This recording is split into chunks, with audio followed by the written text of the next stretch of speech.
तो दोस्तों, supreme court में वक्फ अमेंडमेंट एक्ट 2025 को लेकर काफी जबरदस्त हियरिंग देखने को मिली है। एक तरफ पिटिशनर्स कह रहे हैं कि ये एक्ट एक होलसेल टेक ओवर है वक्फ प्रॉपर्टीज का, वहीं दूसरी तरफ यूनियन की ओर से एसजी तुषार मेहता मौजूद थे, इस एक्ट के पूरे डिफेंस में लगे हुए थे। और आज के इस वीडियो में हम यूनियन के 5 मेन इम्पोर्टेंट आर्गुमेंट्स की बात करेंगे और उन्हें डिटेल में देखेंगे। अब तक तो हमने पिटिशनर्स की तरफ से senior advocates Kapil Sibal, Abhishek Manu Singhvi, CO Singh, Rajiv Dhawan etcetera बहुत सारे एडवोकेट्स की एक ही बात सुनी है कि ये वक्फ एक्ट इलीगल है, अनकॉन्स्टिट्यूशनल है और बहुत सारे फंडामेंटल राइट्स का वायलेशन है। पर सेंटर ने आखिर ये एक्ट क्यों प्रेजेंट किया, क्यों उन्हें इस एक्ट की जरूरत महसूस हुई और उन्होंने आर्गुमेंट्स क्या रखा है, उनके 5 मेजर पॉइंट्स हम इस वीडियो में देखेंगे। तो पहला पॉइंट है वक्फ बाय यूजर का। अब वक्फ बाय यूजर के केस में एसजी तुषार मेहता ने एक बहुत बड़ी बात कही है। उन्होंने कहा है कि ये एक फंडामेंटल राइट नहीं है बल्कि सिर्फ एक स्टैट्यूटरी प्रोविजन है। पिटिशनर्स का सबसे स्ट्रॉन्ग आर्गुमेंट ये था कि वक्फ बाय यूजर, जिसमें प्रॉपर्टीज के यूजेज की वजह से वो वक्फ खुद ब खुद बन जाती है, इवन अगर पेपर्स मिसिंग है, उनको डीनोटिफाई करना एक पूरे कम्युनिटी के अगेंस्ट कदम उठाने जैसा होगा। पिटिशनर्स का कहना था कि 1954 तक रजिस्ट्रेशन जरूरी ही नहीं थी और अगर उसके बाद भी रजिस्ट्रेशन मिस हुआ तो उसके लिए सिर्फ एक छोटी सी फाइन थी, ना कि वक्फ स्टेटस का टोटल कैंसिलेशन। अब यहीं पर एसजी तुषार मेहता ने अपनी बड़ी बात कही। उन्होंने कहा कि ये वक्फ बाय यूजर का कॉन्सेप्ट कोई कॉन्स्टिट्यूशनल या फंडामेंटल राइट नहीं है बल्कि एक स्टैट्यूटरी प्रोविजन के थ्रू लाया गया है जो पार्लियामेंट चाहे तो कभी भी हटा सकती है, जैसा कि उन्होंने इस नए एक्ट के थ्रू किया है। उन्होंने 1923 का ओरिजिनल वक्फ एक्ट कोट किया जिसमें ऑलरेडी रजिस्ट्रेशन का प्रोविजन था और बोला कि 1954 और 1995 में भी रजिस्ट्रेशन के कई मौके दिए गए थे। तो अगर कोई वक्फ प्रॉपर्टी 3 बार मौके देने के बावजूद भी अनरजिस्टर्ड है तो उसका एग्जिस्टेंस अब फिक्टिशियस हो गया है। और यहीं पर एसजी तुषार मेहता ने एक जबरदस्त पॉइंट रखा। उन्होंने कहा कि चैरिटी बनाना एक एसेंशियल रिलीजियस प्रैक्टिस नहीं है। बहुत से मुस्लिम्स जो इकोनॉमिकली साउंड नहीं है वक्फ नहीं बनाते, तो क्या वो मुस्लिम्स नहीं रहे? और ये दूसरा पॉइंट है पिटिशनर्स द्वारा उठाने का कि कलेक्टर जज बन गया। हालांकि एसजी तुषार मेहता ने सेंट्रल गवर्नमेंट की तरफ से इस क्लेम को पूरा झूठा करार दिया है। उन्होंने कहा है कि नहीं, ये सिर्फ रेवेन्यू रिकॉर्ड्स के लिए है। पिटिशनर ने नेक्स्ट चैलेंज ये उठाया था कि इस एक्ट के नए अमेंडमेंट के बाद कलेक्टर को अथॉरिटी मिल गई है डिसाइड करने की प्रॉपर्टी वक्फ है या सरकारी, और ये तो क्लियरली जज इन इट्स ओन कॉज हो गया है जो नेचुरल जस्टिस के प्रिंसिपल्स के खिलाफ है। हालांकि एसजी तुषार मेहता ने इस पॉइंट पर बोला कि कलेक्टर या उसके अबव रैंक वाले ऑफिसर सिर्फ रेवेन्यू रिकॉर्ड्स के लिए डिसीजन ले रहे हैं, टाइटल डिसाइड नहीं कर रहे। अगर वक्फ बोर्ड के पास या वक्फ प्रॉपर्टीज के पास ये एविडेंस है कि वो प्रॉपर्टी उनकी है तो वो वक्फ ट्रिब्यूनल जा सकते हैं और फिर हाई कोर्ट और सुप्रीम कोर्ट भी जा सकते हैं, जो कि पहले वाले एक्ट में प्रोविजंस नहीं दिए गए थे। अब एसजी तुषार मेहता ने क्रॉफर्ड बेली एंड को versus union of India 2006 case का एक कोट किया है। उन्होंने कहा कि एक ऑफिसर का डिसीजन लेना बायस नहीं माना जा सकता जब तक कि पर्सनल बायस ना हो या प्रेजुडाइज ना हो। अब सरकार अगर एक्ट करेगी तो अपने ऑफिसर्स के जरिए ही करेगी, ये तो बहुत नॉर्मल सी बात है। अब एसजी तुषार मेहता ने कहा कि प्रॉपर्टी का पोजीशन वैसा का वैसा ही रहेगा, सिर्फ वक्फ स्टेटस खत्म होगा अगर उसका बेसिस नहीं मिला तो सुप्रीम कोर्ट के बेंच जिसमें सीजीआई बीआर गवई और जस्टिस ऑगस्टीन जॉर्ज मशी थे, जब उन्होंने सेंटर से पूछा कि क्या स्टेटस को मेंटेन होगा, तब एसजी तुषार मेहता ने हामी भरी। तीसरा पॉइंट है यूनियन गवर्नमेंट का कि वक्फ are secular institutions.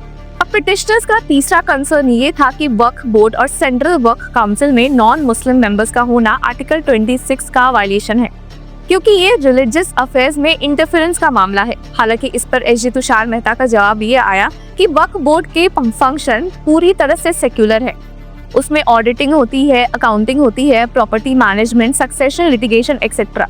Religious function जो भी होता है वो मुतावली करता है और मुतावली भी बोर्ड का एडमिनिस्ट्रेटिव हेड होता है।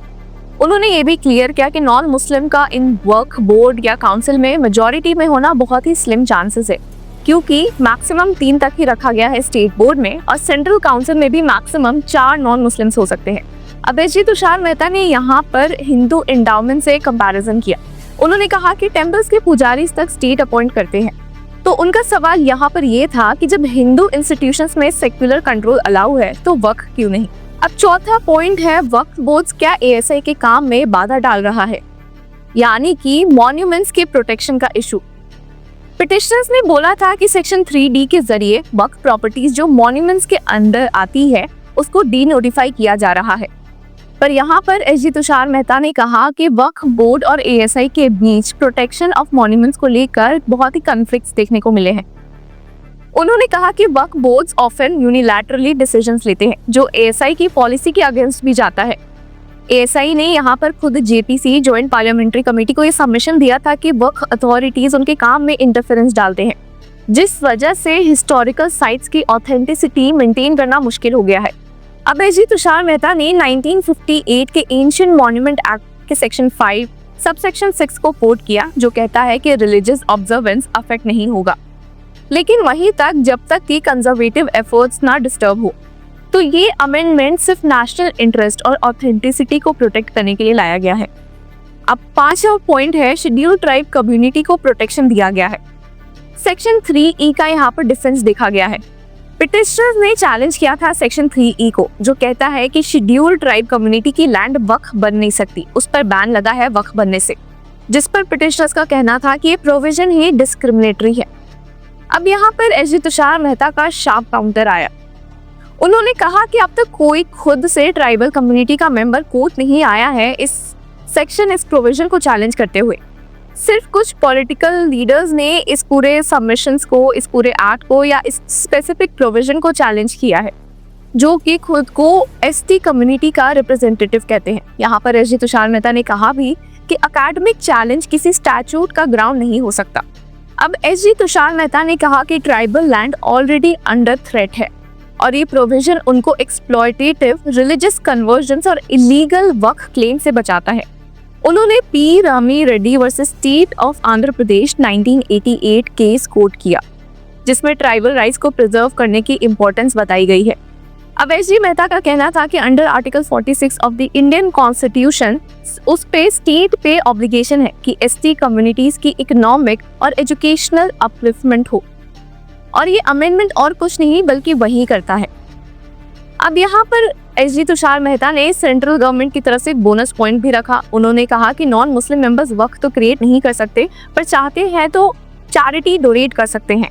कुछ पिटिशनर्स ने ये भी बोला था कि नॉन मुस्लिम्स को वक्फ बनाने से रोक दिया गया है इस नए एक्ट के थ्रू, जो कि काफी डिस्क्रिमिनेटरी है। पर यहीं पर एसजी तुषार मेहता ने कहा कि नॉन मुस्लिम्स वक्फ क्रिएट नहीं कर सकते पर डोनेट कर सकते हैं। बैन है सिर्फ वक्फ क्रिएशन पर, ना कि चैरिटी पर।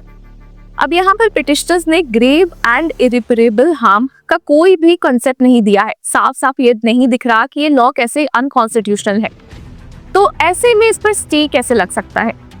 तो व्यूअर्स, आपका क्या कहना है? क्या आप सेंट्रल गवर्नमेंट के इन पॉइंट से अग्री करते हैं? हमें कमेंट सेक्शन में जरूर बताएं, और तब तक के लिए कीप फॉलोइंग लॉ चक्रा।